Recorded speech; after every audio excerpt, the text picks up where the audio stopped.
ಆಶೀರ್ವಾದ ಮಾಡಿದ್ಯಾ? ಏನು ನಿಮಗೆ ಎಷ್ಟು ಅವಸರ? ಯಾಕೆ ನೀವು ಅವಸರದಲ್ಲೇ ಹುಟ್ಟಿದ್ದ? ಯಾಕೆ ಆ ಥರ ಕೇಳೋದು ನೀನು?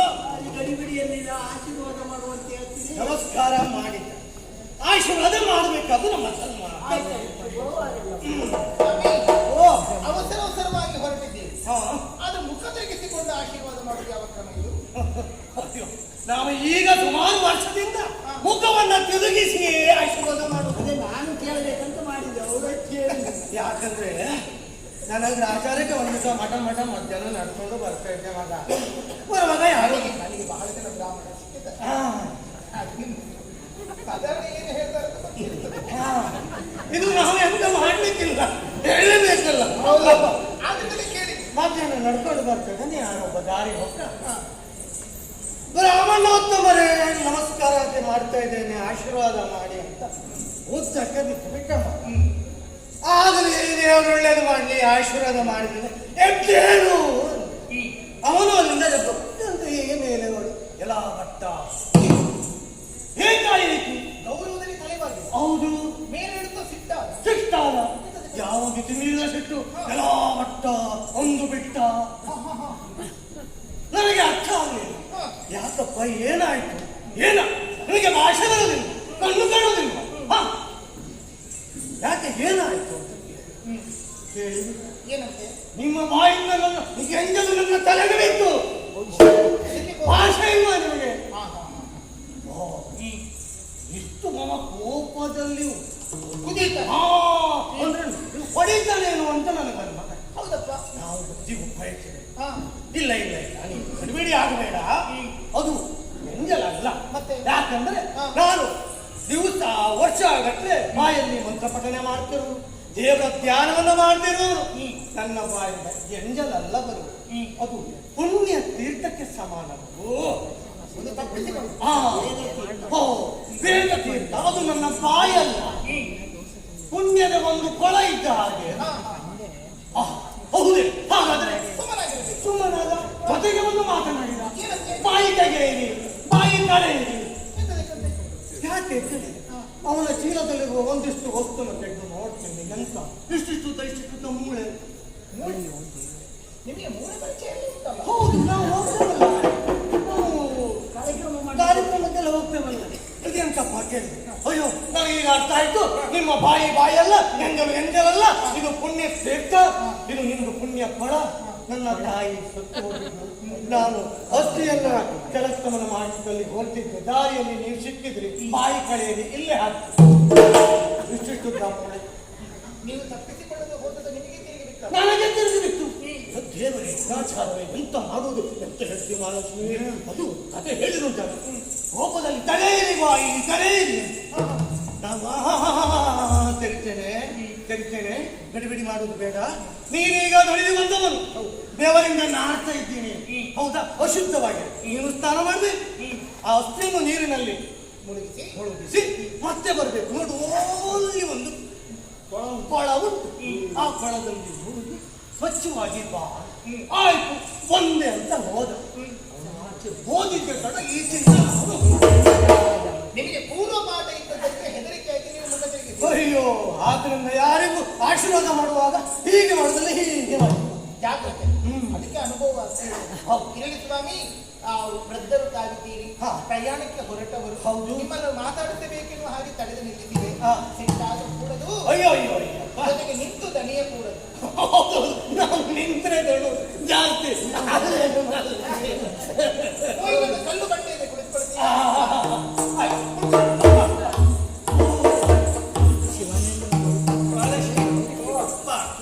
ನಿಧಾನ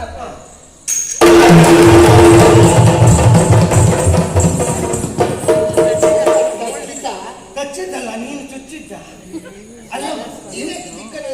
ಅಲ್ಲ, ಇಷ್ಟು ಹೊತ್ತಲ್ಲಿ ನಿಂಗೆ ನಾನೇನು ಮಾಡಲಿಲ್ಲಪ್ಪ. ಹೇಳಿದ್ವಲ್ಲ, ಕೂತ್ಕೊಳ್ಳಿ ಬ್ರಾಹ್ಮಣೋತ್ತಮರೇ ಗೌರವದಿಂದ ಕೂತ್ಕೊಳ್ಳಿಕ್ಕೆ ಹೇಳಿದ್ದ. ನಾನು ನೋಡುವಾಗ ಬಂಡೆ, ಕರಿ ಬಂಡೆ ಅಂತ ಕೂತೆ ಅಲ್ಲ, ಬಿಳಿ ಬಂಡೆ. ಕೂತ ಮೇಲೆ ಗೊತ್ತಾಯಿತು ಅದು ಬಂಡೆಯೇ ಅಲ್ಲ. ಮತ್ತೆ ಎಂತದು ಒಂಥರ ತಂಪು ತಂಪು ತಂಪು ಚಪ್ಪೆ ಉಂಟು. ಅದು ಹಾಗಲ್ಲ. ಆ, ಇದು ಕಲ್ಲು ಕಲ್ಲೇ. ಆ. ಇದು ಹಿಮಾಲಯ ಅಲ್ವಾ, ಆ. ಹಿಮಚ್ಛಾದಿತವಾಗಿದೆ. ಓಹೋ ಬೇಕಾದ ವ್ಯವಸ್ಥೆ ಉಂಟು ಸ್ವಾಮಿ. ಆ. ನಾವು ಹೊಂದಾಣಿಕೆ ಮಾಡಿಕೊಳ್ಬೇಡ. ಹೌದು. ಅಲ್ಲ ನಮ್ಗೆ ಒಂದು ವಿಷಯ ಅಂತ ಗೊತ್ತುಂಟ, ನಮ್ಗೆ ತಂಪಾಗುದಿಲ್ಲ. ಅಯ್ಯೋ ಬ್ರಾಹ್ಮಣರಿಗೆ ತಂಪು ಆಗುದಿಲ್ಲ, ನಮ್ಗೆ ಬಿಸಿ ಆಗ್ಬೇಕು. ಹೌದಾ? ಎಷ್ಟು ಬಿಸಿ ಆದ್ರೂ ನಾವು ತಡ್ಕೊಳ್ತೇವೆ. ಈ ಹೋಮ ಹವನ ಯಜ್ಞ ಅಲ್ಲಿ ಅಗ್ನಿ ಪಕ್ಕದಲ್ಲಿ ಕುತ್ಕೊಳ್ಳೋದರ ಅವು ಬಿಸಿ ಎಷ್ಟೇ ಆಗಲಿ ತಡ್ಕೊಳ್ತೇವೆ, ತಂಪಾಗುವುದಿಲ್ಲ. ಇನ್ನೇನು ಮಾಡೋಣ? ಈಗ ಬಿಸಿ ಆಗ್ಲಿ ತಂಪಾಗ್ಲಿ ನಮ್ಮ ಹತ್ರ ಬುದ್ಧಿ ಉಂಟು, ಮೆದುಳು ಉಂಟು. ಮೆದುಳಿರುವಾಗ ನಾವು ಅದಕ್ಕೆ ಭಯ ಪಟ್ಕೊಳ್ಳೋದಿಲ್ಲ. ಅದಕ್ಕೆ ವ್ಯವಸ್ಥೆ ಉಂಟು. ಮಹಾಲಕ್ಷ್ಮಿ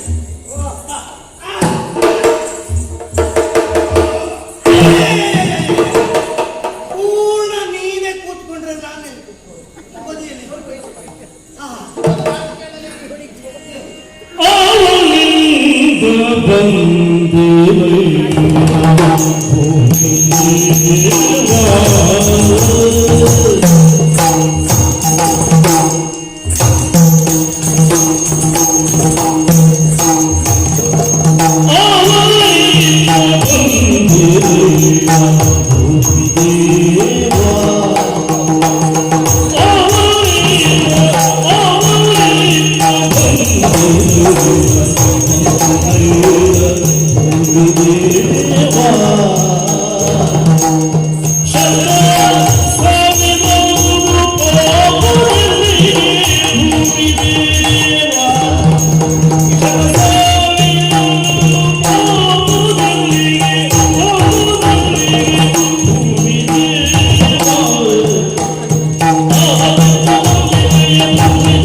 ನಿಮ್ಮನ್ನು ಕಂಡಾಗ ಗೌರವದಿಂದ ನಾನು ಮತ್ತೆ ಮತ್ತೆ ತಲೆಬಾಗುತ್ತಾ ಇರುವುದು.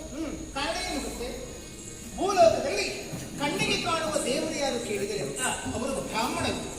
ವೇದ ಪುರುಷನ ಮುಖದಿಂದ ಬ್ರಾಹ್ಮಣರು ಹೊರಬಂದು ಬ್ರಾಹ್ಮಣರು ಮುಖಮಾಸಿ ಹೇಳುತ್ತಿಲ್ವಾ? ಹೌದಾ? ಓಯ್ ಎಂತೋ ಹೇಳ್ತಾ ಇದ್ದಾರಲ್ಲ, ಹೌದಾ? ಅಲ್ಲ, ನೀವು ಹೇಳಿದ್ರೆ ಮತ್ತೆ ಹೇಳು. ಸ್ವಾಮಿ, ಮಾತ್ರವೇ ಅಲ್ಲ, ಈ ಭೂಲೋಕದಲ್ಲಿ ಕಣ್ಣಿಗೆ ಕಾಣುವ ದೇವರು ಯಾರು ಕೇಳಿದರೆ ಅವರು ಬ್ರಾಹ್ಮಣರು. ಅದೊಂದು ಮಾತು. ಆದ್ದರಿಂದ ಭೂಸುರರು ಎನ್ನುವ ಹಾಗೆ ಆಡುವಂತಹ ಮಾತ್ರವೇ ಅಲ್ಲ, ಜ್ಯೇಷ್ಠವಾದದ್ದು ಶ್ರೇಷ್ಠವಾದದ್ದು ಯಾವ ವರ್ಣ ಕೇಳಿದರೆ ಅದು ಬ್ರಾಹ್ಮಣರ ವರ್ಣ. ಯಾಕಾಗಿ ಉಳಿದ ಎಲ್ಲಾ ವರ್ಣದವರಿಗೆ 3 ಕರ್ಮಗಳನ್ನು ಮಾಡುವಂತಹ ಅಧಿಕಾರ, ಆದ್ರೆ ಬ್ರಾಹ್ಮಣರಿಗೆ ಹಾಗಲ್ಲ, 6 ಕರ್ಮಗಳನ್ನು ನಡೆಸುವಂತಹ ಅಧಿಕಾರವಿದೆ. ಯಜ್ಞ, ಯಾಜನ, ಅಧ್ಯಯನ, ಅಧ್ಯಾಪನ, ದಾನ, ಪ್ರತಿಗ್ರಹ, ಇದಿಷ್ಟು ಕೊಟ್ಟು ನಡೆಸುವ ಯೋಗ್ಯತೆ ಉಳ್ಳವರು ಬ್ರಾಹ್ಮಣರಲ್ವೇ? ಆದ್ದರಿಂದ ನಿಮ್ಮನ್ನು ಕಂಡು ಮತ್ತೆ ಮತ್ತೆ ನಾನು ತಲೆಬಾಗುತ್ತಿರುವುದು. ಸ್ವಾಮಿ, ನೀವು ನಿಮ್ಮಂತವರು ಪ್ರಯಾಣ ಹೊರಡ್ತೀರಿ ಅಂತಾದ್ರೆ ಕಾರ್ಯಕಾರಣಗಳು ಬೇಕಲ್ಲ? ಹೌದು. ಬರೀದೆ ಈ ವಯಸ್ಸಿನಲ್ಲಿ ಹೊರಡುವವರುಂಟೆ. ಮಾತ್ರ ಅಲ್ಲ, ನಿಮ್ಮನ್ನು ಕಂಡಾಗ ಸೋಜಿಗವಾಗುವ ಎಲ್ಲಿಂದ ಬಂದವರು, ಮಾತ್ರ ಎಲ್ಲಿಗೆ ಹೊರಟವರು, ಒಬ್ಬಿಬ್ಬರಲ್ಲ, ವಿಧ ವಿಧದ ಬ್ರಾಹ್ಮಣರು. ಇನ್ನೇ 3 ವಿಧಾನ. ಹಾಗೆಲ್ಲ ಈಗ ಬ್ರಾಹ್ಮಣರಾದರೂ ಬ್ರಾಹ್ಮಣರಲ್ಲಿ ವರ್ಗಭೇದಗಳಿರುವ ಉಂಟು. ಎಷ್ಟು ವರ್ಗಗಳು? ಹೌದೌದೌದು. ಐಸಾಡ್ರಿದ್ದಾರೆ, ಕಾರಂತರಿದ್ದಾರೆ, ನಾವುಗಳಿದ್ದಾರೆ, ಸೋಮಿಯಾಜರಿದ್ದಾರೆ, ಉಪಾಧ್ಯಾಯರಿದ್ದಾರೆ. 1 2 ಅಡ್ಡನಾಮದವರು, ಉತ್ತನಾಮದವರು, ಅಯ್ಯಯ್ಯಯ್ಯಯ್ಯೋ. ಮಾತ್ರ ಅಲ್ಲ, ಜೊತೆಯಲ್ಲಿ ಬಾಲಕರು ಇದ್ದಾರೆ, ಯುವಕರಿದ್ದಾರೆ, ವೃದ್ಧರಾದ ನೀವಿದ್ದೀರಿ. ಹಾಗಾದ್ರೆ ಅಬಾಲ ವೃದ್ಧರಾಗಿ ಎಲ್ಲ ವರ್ಗಭೇದಗಳಿಲ್ಲದೆ ಜೊತೆ ಜೊತೆಯಾಗಿ ಸಾಗುತ್ತೀರಿ ಅಂತಾದ್ರೆ ಇದು ಆಶ್ಚರ್ಯ ಹೌದು ಅಲ್ವ? ಹೌದು. ಮಾತ್ರವಲ್ಲ, ಬ್ರಾಹ್ಮಣರಾದವರು ಶುಭ ಕಾರ್ಯಗಳನ್ನು ನಡೆಸುತ್ತಾರೆ, ಅಪರ ಕ್ರಿಯೆಗಳನ್ನು ಬ್ರಾಹ್ಮಣರು ನಡೆಸುತ್ತಾರೆ. ನಾವು ಉಸಿರು ಬಂದಾಗಲೂ ಬೇಕು, ಉಸಿರು ಹೋದಾಗಲೂ ಹಾಗಾದ್ರೆ ಶುಭಾಶುಭ ಕರ್ಮಗಳನ್ನು ಬ್ರಾಹ್ಮಣರು ನಡೆಸಿಕೊಡುವವರಿದ್ದಾರೆ. ಆದರೆ ಒಂದು, ನೀವು ಇವತ್ತು ಹೊರಟದ್ದು ಮಾತ್ರ ಶುಭ ಕಾರ್ಯ. ಹೇಗೆ ಗೊತ್ತಾಯ್ತು? ಗೊತ್ತಾಗೋದಕ್ಕೆ ಕಾರಣ ಉಂಟು. ನೋಡಿ, ಆ ಕಡೆಯಲ್ಲಿ ಕಾಣುತ್ತಾರೆ.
ಈಗ ಕುಣಿಸು.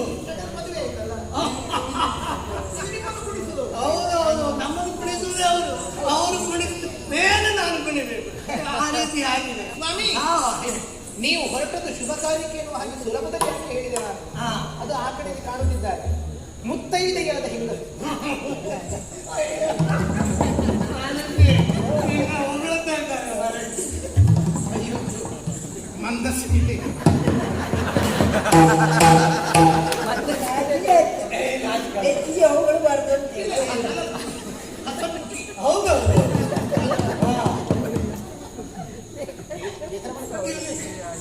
ಮಗ ಅಯ್ಯೋ, ಅಯ್ಯೋ, ಅಯ್ಯೋ, ಅಯ್ಯೋ, ಎಂತ ಮಾತಾಡುದು? ಮಗಳ ಛೆ, ಅಲ್ಲಲ್ಲಿ ನೀರಿದ್ರೆ ಬಾಯಿ ತೊಳ್ಕೊಳ್ಳಿ. ಮಗಳಲ್ಲ. ನೀವು ಗಡಿಬಿಡಿ ಆಗ್ತೀರಿ. ಅದು ಮಗಳಲ್ಲ ಅದಕ್ಕೆ ಗಡಿಬಿಡಿ ಆಗುದು. ಮತ್ತೆ ಇದು ಮೂರನೇ ಹೆಂಡತಿ ಮಹಾಲಕ್ಷ್ಮಿ. ಹೆಂಡತಿಯೋ ಹೌದು. ಹೌದಾ ಇದು ಎಷ್ಟನೇ ಅವನು? ಮೂರನೇ.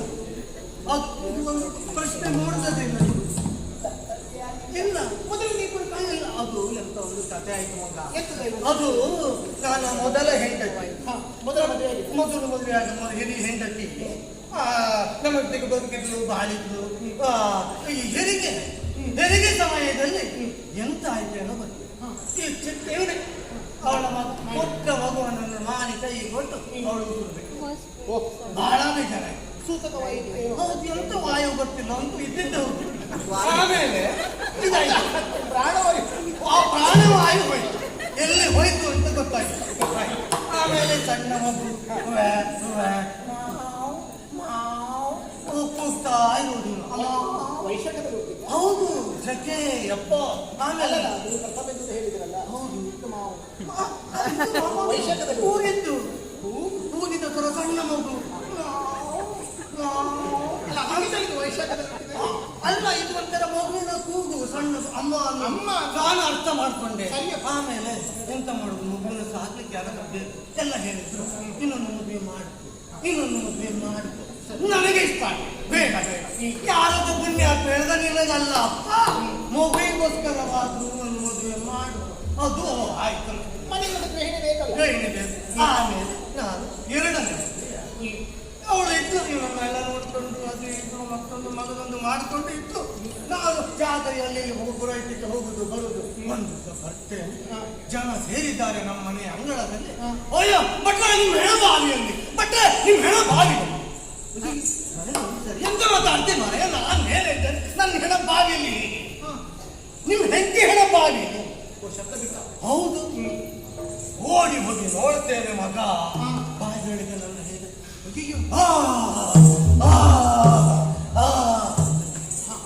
ಕರೀತಾರೆ ಮೇಲೆ ಕೆಳಗೆ. ಕರೆಯುವುದು ನನ್ನ. ನೀವು ಹೋಗಿ ಆಳ್ಬೇಕಿತ್ತು. ಅಯ್ಯಯ್ಯ, ಅವಳು ನನ್ನ ಬಾಲಿ ಬಂದೆ ಅಂತ ಕೇಳ್ತಿದ್ದಲ್ಲ. ಕಾಪಾಡಿ ಕಾಪಾಡಿ. ಆಚೆ ಈಚೆ ನೋಡಿದೆ, ಎಂತ ಮಾಡೋದಿಲ್ಲ. ಎಷ್ಟಾದ್ರೂ ಹೆಂಡತಿ ಏನೇ ಆಗ್ಲಿ ಅಂತ ಬಾವಿಗೆ ಹಾರಿದೆ. ಇಷ್ಟು ಆಡದ ಬಾವಿ. ಹೌದಪ್ಪ. ಥಳುಮ್ ಅಂತ ಬಿದ್ದೆ. ನೀರೆಲ್ಲ ಕಲುಷಿತ ಆಯ್ತು. ಕಣ್ಣು ಬಿಟ್ಟು ಮೇಲೆ ನೋಡ್ತೇನೆ, ಹೆಂಡತಿಯಲ್ಲಿದ್ದಾಳೆ. ನಾನು ನೋಡಿದ್ದು ತಕ್ಷಣ ಜ್ಞಾನ. ಇದು ಕನಸು ಕಟ್ಟಿದ್ದ ನನಗೆ. ಇಲ್ಲ, ಮೇಲೆ ನೋಡ್ತೇನೆ ಎಲ್ಲ ಜನ ಇದ್ದಾರೆ, ಹೆಂಡತಿ ಇಲ್ಲ.